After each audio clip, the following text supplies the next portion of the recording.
ಎಲ್ರಿಗೂ ನಮಸ್ಕಾರ. ನಮ್ಮ ಅಡುಗೆ ಚಾನೆಲ್ಗೆ ಸ್ವಾಗತ. ಇವತ್ತಿನ ವಿಶೇಷ ರವೆ ಉಂಡೆ ಅಥವಾ ರವೆ ಲಾಡು. ಅತ್ಯಂತ ಕಡಿಮೆ ಕ್ವಾಂಟಿಟಿಯಲ್ಲಿ ತುಪ್ಪನ ಉಪಯೋಗ ಮಾಡಿ ಬಾಯಲ್ಲಿ ಇಟ್ಟರೆ ಕರಗೇ ಹೋಗುತ್ತೆ. ಈ ರೀತಿಯಾಗೊಮ್ಮೆ ಟ್ರೈ ಮಾಡಿ ನೋಡಿ. ದಪ್ಪ ತಳದ ಬಾಣಲೆ ಇಟ್ಕೊಂಡಿದ್ದೀನಿ. ಮೊದಲನೇ ಸ್ಟೆಪ್ಪಲ್ಲಿ ಸುಮಾರು ಒಂದು 5 ಟೇಬಲ್ ಸ್ಪೂನ್ ಅಷ್ಟು ಎಣ್ಣೆ. ನಾನು ಉಪಯೋಗ ಮಾಡಿರೋದು ಸನ್ಫ್ಲವರ್ ಆಯಿಲ್ ಅಥವಾ ಸುಮಾರು ಒಂದು 1/4 ಗ್ಲಾಸ್ ಅಷ್ಟು. ಇದಕ್ಕೆ ರವೆನ ಸೇರಿಸ್ಕೊತಾ ಇದ್ದೀನಿ 2 ಗ್ಲಾಸ್ ಅಷ್ಟು. ಚಿರೋಟಿ ರವೆ ಅಥವಾ ಸಣ್ಣ ರವೆ ಅಥವಾ ಉಪ್ಪಿಟ್ಟು ರವೆನ ಉಪಯೋಗ ಮಾಡ್ಬೋದು. ಸಣ್ಣ ರವೆನ ಉಪಯೋಗ ಮಾಡಿದ್ರೆ ರವೆ ಉಂಡೆ ಕಟ್ಟಲಿಕ್ಕೆ ಸುಲಭ ಆಗುತ್ತೆ. ಗ್ಯಾಸ್ ಸ್ಟವ್ನ ಲೋ ಫ್ಲೇಮ್ನಲ್ಲಿ ಇಟ್ಕೋಬೇಕು, ಸಣ್ಣ ಉರಿಯಲ್ಲಿ. ರವೆನ ಹಾಕ್ಕೊಂಡ್ಮೇಲೆ ಒಂದು 2 ನಿಮಿಷ ಚೆನ್ನಾಗಿ ರವೆನ ಬಿಸಿ ಮಾಡ್ಕೋಬೇಕು. ಕಡಲೆ ಹಿಟ್ಟನ್ನ ಸೇರಿಸ್ಕೋತಾ ಇದ್ದೀನಿ 1/2 ಗ್ಲಾಸ್ ಅಷ್ಟು ಅಥವಾ ಬೇಸನ್. ಕಡಲೆ ಹಿಟ್ಟನ್ನ ಹಾಕೊಳ್ಳೋದ್ರಿಂದ ಒಂದು ಒಳ್ಳೆ ಫ್ಲೇವರ್ ಬರುತ್ತೆ. ಸ್ವಲ್ಪ ಮೈಸೂರು ಪಾಕ ಥರ ಸುವಾಸನೆ ಬರುತ್ತೆ. ಉಂಡೆ ಕಟ್ಟಲಿಕ್ಕೆ ಸುಲಭ ಕೂಡ ಆಗುತ್ತೆ. ಈಗ 2 ಪದಾರ್ಥಗಳನ್ನ ಚೆನ್ನಾಗಿ ಹುರ್ಕೋಬೇಕು.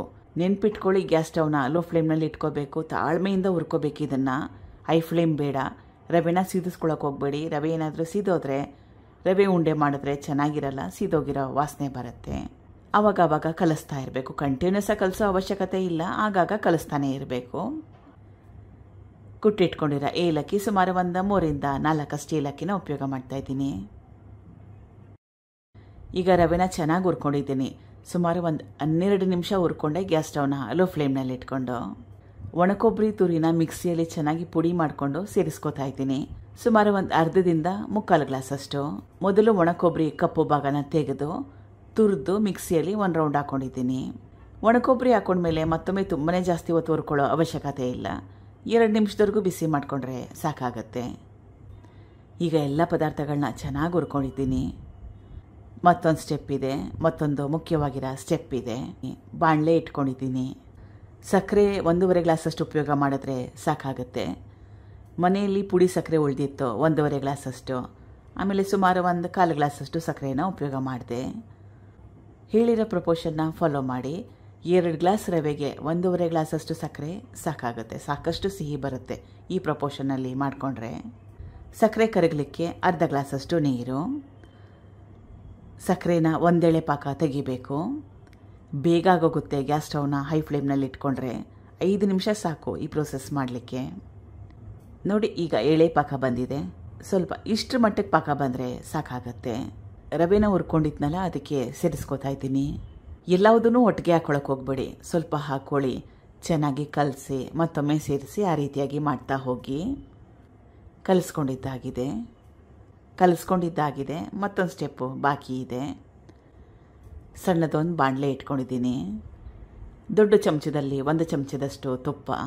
ಇದು ಡ್ರೈ ಫ್ರೂಟ್ಸು, ಒಣದ್ರಾಕ್ಷಿ, ಗೋಡಂಬಿ, ಪಿಸ್ತಾನ ಉಪಯೋಗ ಮಾಡ್ತಾಯಿದ್ದೀನಿ. ಬಾದಾಮಿ ಇದ್ದರೆ ಅದನ್ನು ಕೂಡ ಉಪಯೋಗ ಮಾಡ್ಬೋದು.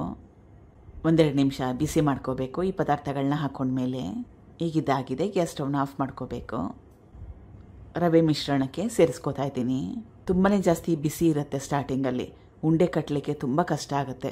ಸ್ವಲ್ಪ ಉಂಡೆ ಕಟ್ಟೋಕ್ಕೆ ಸುಲಭ ಆಗಬೇಕು. ಆ ರೀತಿಯಾಗಿ ಸ್ವಲ್ಪ ತಣ್ಣಗಾಗಬೇಕು. ತುಂಬಾ ಜಾಸ್ತಿ ತೀರಾ ತಣ್ಣಗೆ ಮಾಡ್ಕೊಳಕ್ಕೆ ಹೋಗಬೇಡಿ.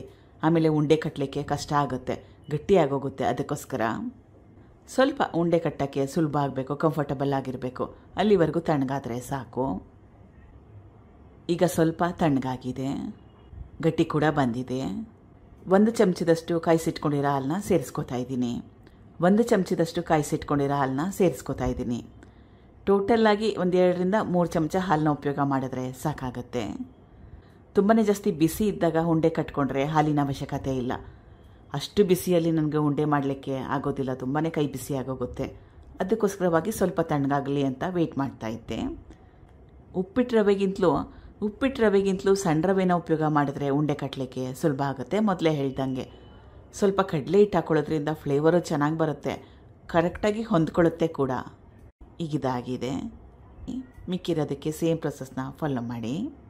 ಟ್ರೈ ಮಾಡಿ ನೋಡಿ. ದೀಪಾವಳಿಗೆ ಅಥವಾ ವರಮಹಾಲಕ್ಷ್ಮಿಗೆ ನಿಮ್ಗೆ ಯಾವಾಗ ಇಷ್ಟ ಆವಾಗ ಮಾಡ್ಕೋಬೋದು.